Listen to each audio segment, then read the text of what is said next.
আসসালামু আলাইকুম। আজকে আমার লগে একটা মজার ঘটনা ঘটে গেছে। কিতা বিয়ার বয়স ফেমর অফার ফাতলামি ফেসবুক ঠিক আজকে আমার লগে ইহামই করছে। নগরি ভাষা ছাড়া পারি না ঠিক মতো বাংলায় মারতাম। তারা আমারে চ্যালেঞ্জ দিছে 13টা ইংলিশ ভয়েস ওভার ভিডিও দিতাম।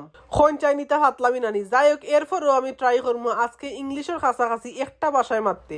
আর এটা হইছে আমার সিলেটি ভাষা। গতকালকে বাজার থেকে আওয়ার সময় আনছিলাম 2টা ফুলের গাছ। আইটা ফুলের গাছ নাম হইলো জাপানি কুইন গাছ। ইখানের মাঝে ফুল গাছ লাগালি কারণ কিন্তু একটাই, ভবিষ্যতে কিন্তু ইনের মাঝে আমি মাছাঙ্গর বানাইমু। এক লাখলা তাহমই এক লাখলা ফুলের গন্ধ নিমু। আমি কিন্তু ভবিষ্যতের চিন্তা কইরা ইনের মাঝে ফুল গাছ লাগাইলাম। আইতা কিন্তু যেই সেই ফুল গাছ নাই, জাপানি কুইন গাছ। ও যে আমার স্ক্রিনের মাঝে একটা ফটো দেখলাম নানি, একবারে ফুরা ফুরি ওলা খানো গাছ হইব, মোটা মোটা আর পিঙ্ক কালার ফুল হইব। তা ফুলের মাঝে দিয়ে সুগন্ধ রে বা বাট্টি বাট্টি ছোট ছোট দেখে আনছি। তাও ও 2টা গাছের দাম নিয়েছে কি 2টা 100 টাকা। ও যে আমার জায়গা খান দেখলাম নানি, এখানে কিন্তু আমার বাড়ি থেকে বাক্কা ধরে 1 ঘন্টার রাস্তা। আইটা আইলে কিন্তু 1 ঘন্টা লাগে, আর মোটরসাইকেল আইলে কিন্তু হিসাব আলাদা 10 মিনিট 15 মিনিট ওখান লাগে। সকালে আইয়া কিন্তু একটা নতুন খবর শুনছি। ও যে লেকটা দেখলাম নানি, এটা কিন্তু ইস্পাহানি লেক। এই লেকে কিন্তু মাছ ফালানি হয়, কিন্তু মাছ তুললে খাওয়া হয় না, খেউ মারেও না। লেকর মাঝে পানি দইমা কিন্তু ফার ভাঙ্গি গেছে। ফার ভাঙ্গে একবারে হল মাছ বার হয়ে গেছে। ও তখন ফেহর মাঝে কিন্তু মানুষের ফাওয়ার সাপ দেখা যায়। বাক্কা মানুষে কিন্তু বহুত মাছ এখান থেকে দইরা নিছেন আজকে।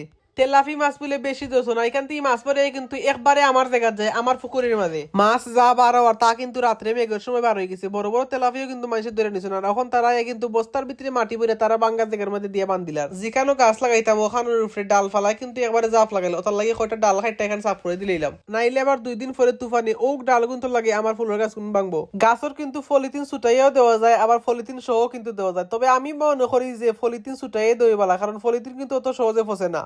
গাছের গুড়িতে মাটির লগে লগে আবার ফসা পাতাও মিক্স করে দিছি। আমার মনে হয় সারটাই কিন্তু ওটা ফসা পাতা বালা কাম করবো। কয়দিন ধরে যে পরিমাণে একটানা মেঘদের মেঘর কিন্তু কোনো তালমাল নাই। আর আরেকটা কথা, আশেপাশে সাইরেম কাছে কি আমরা শ্রীমঙ্গল কিন্তু বেশি মেঘ পড়ে, শীতের দিনও বেশি কুয়াশা পড়ে, ঠান্ডা বেশি লাগে। ওটার লাগে তুফানে যাতে না ভাঙতে পারে কুটি একটা গাইরা খোলার চুলকা দিয়ে বাইন্দা দিছি। ফুল গাছ লাগাইয়া সাথে সাথে 2টা বাঁশ কাটছি, বাঁশ কাটিয়ে কুটি বানাইছি। কুটি বানাইয়া তারপর ও কুটিগুলোর মাঝে নেট ফেসাইছি। নেট ফেসাইয়া লই আইছি আমার জায়গার মাঝে। আমার যে ও জায়গাটা আনি ও জায়গাটা হইলো একটা, কিন্তু জায়গা হইলো 3 লাখান। একখান হইছে বোরাইল কিছু জায়গা, একটা হইছে ফুকর, আর একখান হইছে কিন্তু টিলা।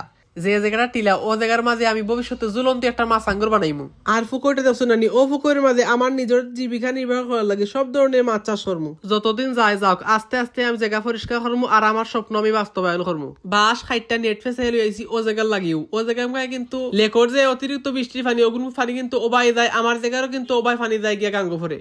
লেকর ফার বাইঙ্গা যে মাছগুলো আইছে ওগুন কিন্তু সব আমার ফুসকুনির মধ্যে আইয়া পড়ছে। আর তেলাফি মাছ কিন্তু বেশি একটা লাগে না, এটাই কিন্তু কয়দিন পরে পরে বাচ্চা দিয়ে পুকুর ভরি লইব। মাছগুন তা যেন না যাইতে পারে ওটার লাগে কিন্তু নেট আইনা বেড়া দিলাম। আমিও কয়দিন পরে এখানে অন্য মাছ ফালাইমু, কিন্তু তেলাফি মাছ ফালাইতাম না। তেলাফি মাছ তো এখানে আছে, তেলাফি মাছ ছাড়া সব ধরনের মাছ তুলে তুলে অন্য ফালাইমু। তখন আপনারা যে অবস্থায় আমার নেটটায় দেখরা উপরে দিয়ে ফিটফাট নিচে দিয়ে কিন্তু সদরঘাট সব মুখায় ঠিকঠাক হওয়ার লাগি একের পর এক 3টার বস্তার ভিতরে মাটি বইটা পানির নিচে দিলাম জালের উপরে, যাতে করে জালের নিচ দিয়ে মাছ না যাইতে পারে। তো ভাই বোন হলো আজকুর পুকুরের মাঝে নেট লাগানোর কাম কিন্তু ওখানেই শেষ। খালি ময়দানের মাঝে আমার গড় রেখেছি। ও দেখা যাইছি বাক্কা সময় হয়ে গেছে, ওখান কিন্তু বাড়ির যাওয়া লাগবো। আর আজকের ভিডিও কিন্তু ওখান পর্যন্ত। আপনারা অকল বেলা থাকবা, সুস্থ থাকবা। আল্লাহ হাফেজ।